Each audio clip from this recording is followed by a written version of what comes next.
Hola, ahora hablemos de las raíces unitarias. Hasta aquí hemos hablado de procesos univariados estacionarios, es decir, procesos que tienen media que no depende del tiempo, varianza que no depende del tiempo y autocovarianzas que no dependen del tiempo. Pero de pronto, como decía Heráclito, nada es estacionario. Y en economía nos dimos cuenta por allá en finales de los 80, principios de los 90, que la mayoría de las variables que trabajamos eran no estacionarias. Pero hablemos de esto y esto va a tener unas explicaciones que más adelante vamos a ver. Para eso vamos a tener una pequeña introducción, vamos a hablar de las propiedades de un camino aleatorio y vamos a hablar de las pruebas de Dickey-Fuller aumentado, desde Phillips y Perron y unos comentarios finales. Previamente, habíamos estudiado los procesos ARMA-PQ y los ARIMA-PDQ y sabemos en especial que un arma P, un arma de orden P, como este, se puede expresar en el polinomio de rezagos de esta manera y podemos resumirlo con el polinomio phi del operador de rezagos y expresarlo de esta manera. Para que sea estacionario este proceso se necesita que las raíces de este polinomio estén por fuera del círculo unitario. Eso es lo que hemos visto, es mayor que 1. Concentrémonos por un momento en el caso del proceso autorregresivo de orden 2. En este caso, sabemos que se requiere que el coeficiente phi1 que acompaña al autorregresivo de orden 1 sea menor que 1 o, lo que es equivalente, que la raíz del polinomio característico tiene que estar por fuera del círculo unitario. Y esa raíz en este caso es 1 sobre phi1. Es decir, sabemos que para que sea estacionario z en valor absoluto tiene que ser mayor que 1, lo cual implica que 1 sobre phi1 sea mayor que 1, que es equivalente a decir que 1 sobre el valor absoluto de phi1 sea mayor que 1, o en otras palabras, que el valor absoluto de phi1 sea menor que 1. Es decir, si ustedes notan, el requisito de que la raíz del polinomio característico sea mayor que 1 en valor absoluto es equivalente, es exactamente lo mismo que decir que el coeficiente phi1 sea menor que 1, que era lo que habíamos hablado hace ya varias presentaciones atrás. Bueno, pero la pregunta es, ¿qué pasará si phi1 es exactamente igual a 1? Es decir, ¿qué pasa si yt es igual a delta más yt menos 1 más el término de error? Sabemos que eso implica que el proceso no será estacionario. Es más, en este caso se conoce como un camino aleatorio, en inglés random walk. En español también se puede conocer como caminata aleatoria. Damos un ejemplo. Este es un ejemplo de un camino aleatorio y si ustedes notan, pues esto se parece mucho a los procesos estacionarios que habíamos visto o otro tipo de camino aleatorio, esto se llama un camino aleatorio con drift o también lo llaman con deriva, es decir, en el cual hay un intercepto. Miren que este fue generado por el Data Generating Process YT igual a 0.8 más YT menos 1 y meter ese intercepto de 0.8, el que es el drift, hace que la serie tenga ese comportamiento de crecimiento. Noten que este último proceso se comporta muy parecido a lo que se conoce como un proceso estacionario alrededor de una tendencia, es decir, un trend stationary process. Es decir, un proceso como este donde YT es igual a delta más beta T, ahí donde está la tendencia, más phi1 YT menos 1 más el término de error, donde phi1 es en valor absoluto menor que 1. Si le quitamos la tendencia, entonces tenemos un proceso estacionario, es decir, si le quitamos el beta t, lo que nos queda es estacionario. Esto se le llama un proceso estacionario alrededor de una tendencia. Veamos un ejemplo. Este es un ejemplo de un proceso estacionario alrededor de una tendencia. Y aquí ya en azul, vemos un proceso de camino aleatorio con drift. Noten que la diferencia entre estos dos procesos a ojo es poco, no, es casi nula. Bueno, tenemos muchas series económicas que se comportan de esta manera. Por ejemplo, aquí está el PIB, el comportamiento del Producto Interno Bruto para Colombia anual. La pregunta será, ¿es eso estacionario alrededor de una tendencia o es un camino aleatorio? Y va a tener implicaciones si la respuesta es una u otra. Más adelante vamos a hablar de esto. Pero entonces, lo más importante no es que se parezca a los Data Generating Process, sino que las implicaciones económicas de cada uno de los modelos son diferentes. Por ejemplo, El proceso estacionario alrededor de una tendencia como este implica que la serie crece porque existe una tendencia natural a crecer, es decir, porque si suponemos que beta es igual a cero. Así, el efecto de cualquier shock temporal desaparecerá después de un periodo determinado y la serie podrá regresar a su tendencia a largo plazo. En el caso del camino aleatorio, yt igual a delta más yt menos 1 más epsilon t, camino aleatorio con drift, esto implica que el efecto de un shock temporal será permanente. Veamos un ejemplo. Aquí tenemos un camino aleatorio, que es el azul, y un proceso estacionario alrededor de una tendencia. Y ahora hagamos un experimento. Supongamos que en el periodo 10 existe un shock negativo de 15 veces más que el error inicial. Y el resto de los errores son los mismos que antes. Es decir, supongamos que ambas series sufren un choque. Es un choque de un periodo y es un choque grande de 15 veces más el error que inicialmente teníamos. Antes veamos cómo reaccionan ambas series. Entonces este shock, miren que genera el proceso que es el rojito, que es estacionario alrededor de una tendencia, se ve la caída por ese choque negativo en el periodo 10, se recupera por allá con el periodo 12 y otra vez regresa a su tendencia. Mientras que el proceso azul, lo que tenemos es un choque y ese choque, esa serie, cambia de rumbo. Es decir, noten que la serie estacionaria alrededor de la media retorna a su tendencia, pero el camino aleatorio no. Veamos esto de otra manera para que sea más claro. Aquí tenemos en azul oscuro el camino aleatorio original y en gris el camino aleatorio con el shock. Entonces, noten que ese shock que se produce en el periodo 10 es un shock que afecta permanentemente la serie. Es decir, provoca un efecto permanente sobre el camino aleatorio. Pero si miramos el proceso estacionario alrededor de una tendencia y el shock que está en gris, noten que pues, el periodo 10 se distancia de lo que hubiese ocurrido antes sin el shock y de ahí en adelante solo por allá en el periodo 14 o por allá en el periodo 14 la serie ya se comporta igual o a su comportamiento, a su tendencia a largo plazo. Eso quiere decir que son dos mundos totalmente diferentes. Ante choques económicos, si el proceso es estacionario alrededor de una tendencia, él regresará a su camino natural, a su tendencia de largo plazo. Mientras que si estamos hablando de un proceso que es no estacionario, que es un camino aleatorio con deriva, cualquier shock va a generar un cambio permanente en la serie, no regresa a su camino original. Además, noten que si el proceso, por ejemplo, es este camino aleatorio con deriva, tenemos una cosa interesante y es que si se diferencia la serie, es decir, si cogemos a YT y le restamos YT menos 1, entonces se obtiene un proceso estacionario, es decir, delta YT es igual a delta más epsilon t y este proceso ya es un proceso estacionario. Como a YT lo integramos, es decir, lo diferenciamos una vez, se llama un proceso integrado de orden 1. Esta es la misma I que usábamos en el término ARIMA. Ya habíamos hablado de esto anteriormente. Pero también vale la pena mencionar que cuando trabajamos, por ejemplo, en la metodología Box and Jenkins o cómo encontrar el mejor modelo para describir una serie por medio de arimas, decíamos que el primer paso era ver si la serie crecía y en caso de que creciera, lo que hacíamos era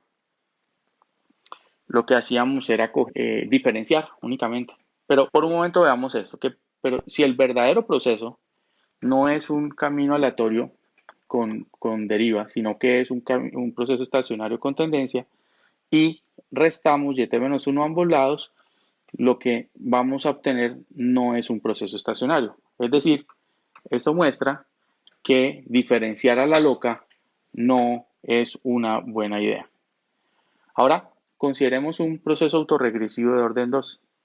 En este caso, se requiere que, si reescribimos este proceso autorregresivo de orden 2, en el término de operador de rezagos, sabemos que el polinomio característico, las raíces del polinomio característico, para ser más precisos, tienen que estar por fuera del círculo unitario. Es decir, sabemos que esa es la condición necesaria y suficiente para que sea estacionario. De hecho, una condición necesaria, pero no suficiente, es que la suma de los dos coeficientes autorregresivos sean menor que 1. Eso lo sabemos. Ahora, supongamos que tenemos un proceso estacionario en el que los dos coeficientes suman 1 y aún garantizando que cada uno de ellos es menor que 2. En especial, por ejemplo, supongamos que tenemos a phi 2 igual a 0.5, que es menor que 1, y a phi 1 igual a 0.5. De tal manera que el polinomio característico es 1 menos 0.5L menos 1.5L cuadrado. Si encontramos las raíces del polinomio característico, esto lo podemos hacer factorizando y vamos a tener 1 menos 1 por z por 1 más 1 medio por z. Es decir, un número son menos 1 por 1 medio z a menos 0.5 z cuadrado en este caso y menos 1 medio más 1 medio, perdón, 1 más 1 medio me da menos 1 más 1 medio me da menos 0.5 z, es decir, esta factorizada está bien. Entonces, esto implica que una raíz es z igual a menos 2 y la otra raíz es z igual a 1. La primera raíz está por fuera del círculo unitario y la otra está encima del círculo unitario. Noten lo siguiente, si lo que hacemos, por eso no es un proceso estacionario, pero noten que si lo que hacemos es diferenciar, es decir, restar yt menos 1 a ambos lados, o en otras palabras, regresemos a nuestro polinomio y noten que en el polinomio, acá en la factorizada tenemos 1 menos L y 1 menos L por yt es delta yt.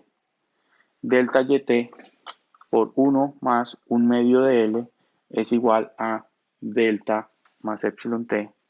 Y en este caso, como 1 la raíz de ese polinomio característico que tenemos 1 más 1 medio sobre por L está por fuera del círculo unitario, entonces vamos a tener que el proceso original, cuando le sacamos una diferencia, ya es estacionario. Es decir, delta yt ya es un proceso estacionario. Eso hace que yt sea un proceso integrado de orden 1. Regresemos entonces a las implicaciones de un camino aleatorio. Primero que todo, no es un proceso estacionario. Eso tiene que quedar claro. Cuando, por ejemplo, si es un proceso autorregresivo de orden 1 y el coeficiente que acompaña a la parte autorregresiva es igual a 1, pues obtendremos lo que llamamos camino aleatorio. Yt igual a delta más yt menos 1 más epsilon t. Entonces, el problema parecería muy fácil, ¿cierto? Uno, si tiene ese proceso, pues básicamente lo que uno intentaría es estimar, pues para saber si estamos frente a un camino aleatorio, lo que uno trataría de hacer es estimar un proceso autorregresivo de orden 1, teniendo, pues mirando ese coeficiente phi 1 a ver si es igual a 1. Entonces uno haría una prueba de hipótesis para ver si phi 1 es igual a 1 y para eso calcularía un t calculado que conocemos desde hace rato, pues que sería el valor estimado menos 1 sobre su error estándar. Ahora, el problema es que los señores Dickey y Fuller se dieron cuenta que si en verdad tenemos que phi 1 es igual a 1, entonces el estimador de mínimos cuadrados ordinarios para phi 1 será sesgado para abajo, es decir, tenderá a ser más pequeño que lo que realmente es. Y peor aún, la inferencia será correcta si se emplean métodos tradicionales. Entonces, en la práctica, eso significa que el t calculado convencional no seguirá una distribución t, sino una distribución especial. Y además, si se quiere hacer inferencia a un conjunto de parámetros, pues entonces el f calculado tampoco seguirá una distribución f y entonces pues tendremos que buscar otro tipo de soluciones y ahí es donde los señores Dick y Fuller demostraron que ese estimador y esos calculados bajo esa situación sigue una distribución especial que es provista por ellos en su prueba de Dick y Fuller, que es lo que vamos a ver más adelante. Pero antes de eso, la pregunta es, ¿y qué pasa con procesos autorregresivos de orden P con raíces unitarias? Pues la respuesta es lo mismo. Hay que emplear las distribuciones especiales provistas por Dickey Fuller para hacer estas pruebas. Entonces hablemos directamente de las pruebas de raíces unitarias y la pionera fue la de Dickey Fuller. Y hoy en día existen numerosos tests, pero los más usados realmente son los de Dickey-Fuller y su versión aumentada, lo que llaman la Augmented Dickey-Fuller o ADF, y la prueba de Phillips y Perron. En la siguiente presentación veremos otras dos pruebas que son relativamente usadas con frecuencia. Entonces, el test de Dickey-Fuller tiene una idea muy sencilla y muy poderosa. Ellos dicen, bueno, supongamos un caso como el del BIP. Uno quisiera saber si la serie es estacionaria o no es estacionaria. Es decir, si presenta una raíz unitaria o no. O es estacionaria alrededor de una tendencia, es decir, algo como esto. Básicamente, lo que queremos es determinar si el Data Generating Process es yt igual a delta más yt menos 1 más el término de error versus la alterna de que es un proceso estacionario alrededor de una tendencia, es decir, tenemos a yt igual a delta más beta t más phi1 yt menos 1 más el término de error, donde phi1 es menor que 1. Noten que esto equivale a que la hipótesis nula es que beta igual a 0 y phi1 es igual a 1, y la hipótesis la alterna es que no ocurre h sub 0. En algunos libros ustedes van a ver que en vez de hablar de delta, bueno, el delta se puede cambiar por un alfa o por un a sub 0 y el phi1 por rho, por una 1 y el beta por una 2. Es decir, hay diferentes notaciones para esto. Así, el test equivale a 1, estimar el modelo con la tendencia y la parte autorregresiva y probar si beta es igual a 0 y phi1 es igual a 1 al mismo tiempo versus la hipótesis alterna de no h sub 0. Es decir, lo cual implica que en valor absoluto phi1 es menor que 1, es decir, el proceso es estacionario alrededor de una tendencia. Para simplificar el problema, noten que esto se puede reescribir de la siguiente manera. Restemos a ambos lados yt menos 1, el periodo anterior. Eso nos permite expresar a delta yt, el cambio en la diferencia de la serie, es igual a delta más beta t más, y factorizando aquí, obtenemos a phi1 menos 1, yt menos 1, más el término de error. O en otras palabras, delta yt igual a delta más beta t, y llamémosle gamma a ese coeficiente, es decir, a phi1 menos 1, y eso multiplicado por el componente autorregresivo de orden 1 más el término de error. Y entonces, en vez de probar que phi1 sea igual a 1, aquí lo que podemos probar es que gamma, sea igual a 0. Es decir, noten que hemos convertido una prueba en el que había una prueba de significancia y una prueba de que un coeficiente es igual a una constante, a dos pruebas de significancia. En ese orden de ideas, pues esto se puede hacer, pero ojo, no se pueden usar los valores escritos convencionales, se deben emplear los valores especiales provistos por los señores Dickey-Fuller. Pero también puede ser un caso en que la variable no crece en el tiempo, como esta que estamos viendo. En ese caso, se quiere determinar si el Data Generating Process es yt igual a yt menos 1 más el término de error, camino aleatorio sin drift, versus la alterna de que es un proceso estacionario. Esto equivale entonces a probar la hipótesis de que phi1 es igual a 1 versus la alterna de no h sub 0, que implica que phi1 es menor que 1 en valor absoluto. Para simplificar el problema podemos restar a yt menos 1 y el problema se convierte en probar si gamma es significativo o no. Y este es un problema más sencillo, de hecho no se me olvidó mencionarlo hace un rato, porque es más fácil, o los señores Dickey-Fuller vieron que es más fácil sacar la distribución del estadístico cuando se prueba la no significancia que una prueba de una restricción. Es decir, más fácil probar si gamma es igual a 0 que si phi1 es igual a 1. Básicamente vamos a tener tres tipos de pruebas. Uno en el que vamos a tener a yt en función de yt-1, es decir, un camino aleatorio con drift versus la alterna de que es un proceso estacionario alrededor de una tendencia, un camino aleatorio sin drift versus la alterna que es un proceso estacionario y un caso especial cuando estadísticos de prueba. Pero bueno, esto lo vamos a hacer en R más adelante.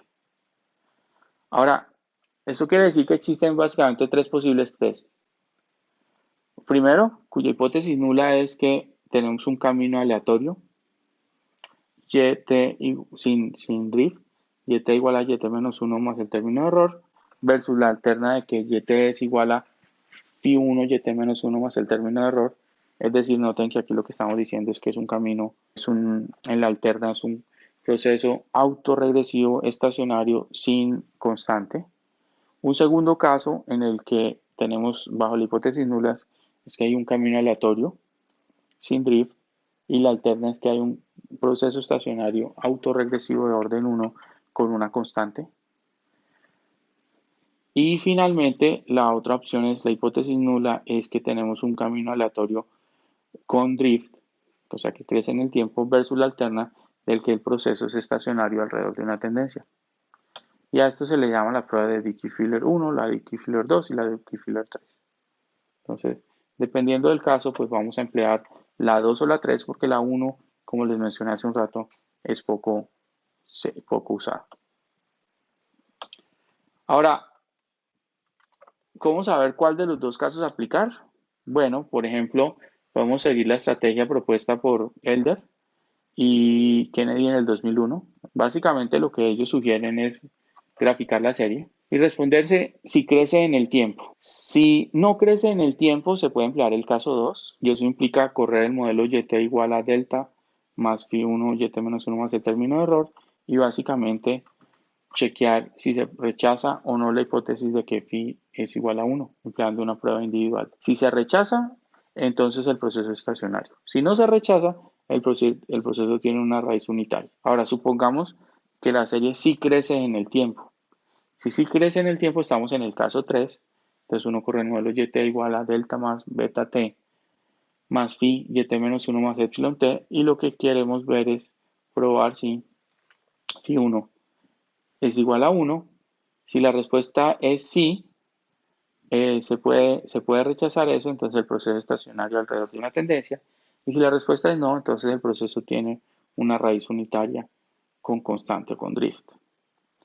En esos casos, pues lo que hace uno básicamente es comprobar si existe una segunda raíz unitaria, es decir, sacar diferencias, tanto en el caso de que lleguemos a la confusión de que el proceso tiene una raíz unitaria y no tiene drift, o que tiene una raíz unitaria y tiene drift. Ahora bien, también es importante mencionar que a veces no es claro si lo que tenemos al frente es una serie que crece o no crece. En ese caso es mejor estimar el caso 3, que es más general, probar otra vez si phi es igual a 1, empleando una prueba individual, y en caso de rechazar esa hipótesis, sabemos que el proceso será estacionario con o sin tendencia y luego sí podemos probar si el beta es igual a 0. Si el beta es igual a 0, entonces estamos hablando de un proceso estacionario solito y si beta es diferente de 0, entonces un proceso estacionario alrededor de una tendencia. Pero en caso de que no podamos rechazar la hipótesis nula de que es igual a 1, entonces estamos ante un proceso que tiene una raíz unitaria por lo menos, con o sin constante no sabemos.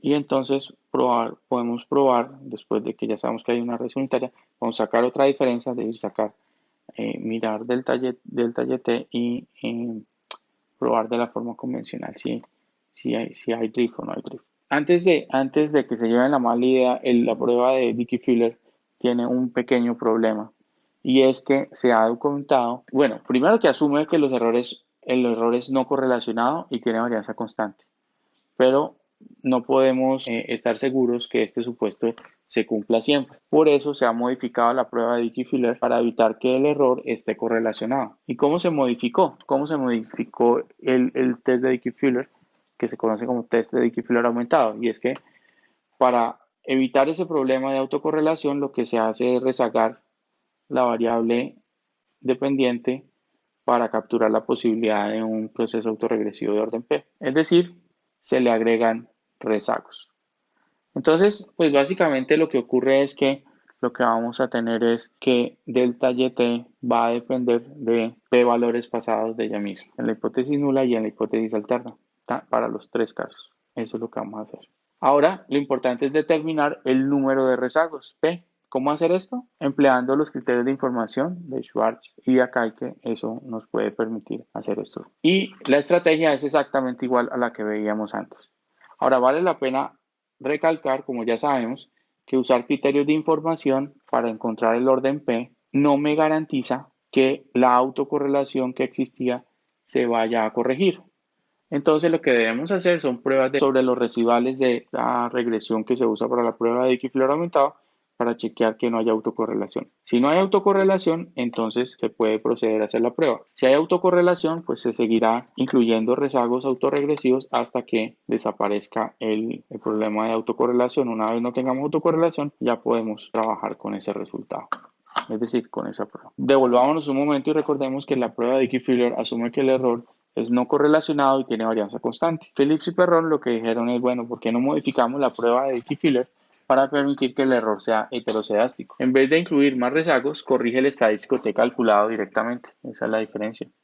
Y el test, en este test hay que escoger un parámetro conocido como el rezago de truncation lag. Normalmente los software lo hacen automáticamente para uno. Y la estrategia es exactamente la que empleamos en la prueba de Dickey-Filler o Dickey-Filler aumentado. Para terminar esta breve presentación, entonces es importante mencionar que en la práctica se realizan únicamente las pruebas de Augmented Dickey-Filler y de Phillips y Perron. La de Dickey-Filler no se hace pues porque típicamente va a haber un problema de autocorrelación. Si se encuentra una raíz unitaria, entonces lo que hace uno es chequear si la serie diferenciada posee una segunda raíz unitaria.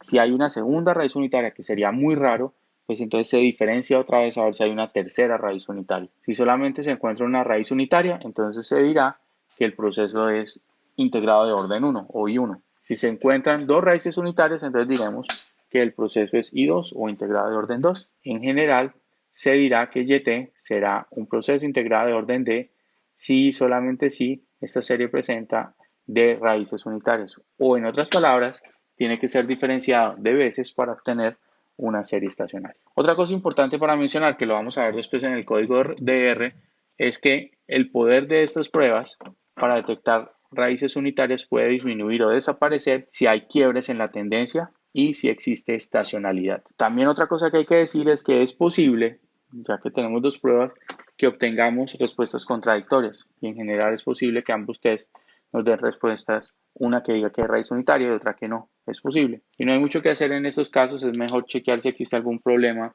en los supuestos y si hay un cambio en la tendencia y o en la estacionalidad, o usar más pruebas para tener más argumentos para un lado o para el otro. Para terminar, hablemos también entonces del método de Box-Jenkins que teníamos. El primer paso era graficar la serie. El segundo paso es establecer si la serie es a ojo estacionaria o no. Es decir, si crece en el tiempo, entonces sacamos diferencias para tener una serie que aparentemente fuera estacionaria. Pero como lo vimos antes, si una serie puede estar creciendo por dos razones, o porque es estacionaria alrededor de una tendencia, como esta, o porque es un proceso con raíz unitaria y constante, como esta. Entonces, si el proceso es creciente porque es un proceso estacionario alrededor de una tendencia, sacar las diferencias no produce un proceso estacionario. Por tanto, no se puede diferenciar a la loca. Y esto implicará entonces que nuestro procedimiento de Box-Jenkins tiene que ser modificado de la siguiente forma. Si la serie es creciente, debemos probar si existen raíces unitarias en el proceso. Si las hay, entonces podemos diferenciar. Si no las hay, debemos calcular por medio de mínimos cuadrados ordinarios la tendencia. Normalmente le quitamos la tendencia a la serie con la resta, o sea, con el residuo, así como lo tenemos aquí, podemos crear una serie que se llama YT asterisco, que es la original YT menos beta gorrito beta estimado por la tendencia, y con ese residuo, con ese Y estrellita es el que vamos a trabajar, que lo que sigue de la metodología Box-Jenkins tal cual lo habíamos visto anteriormente. Entonces en las próximas presentaciones vamos a ver un par de pruebas más de raíces unitarias.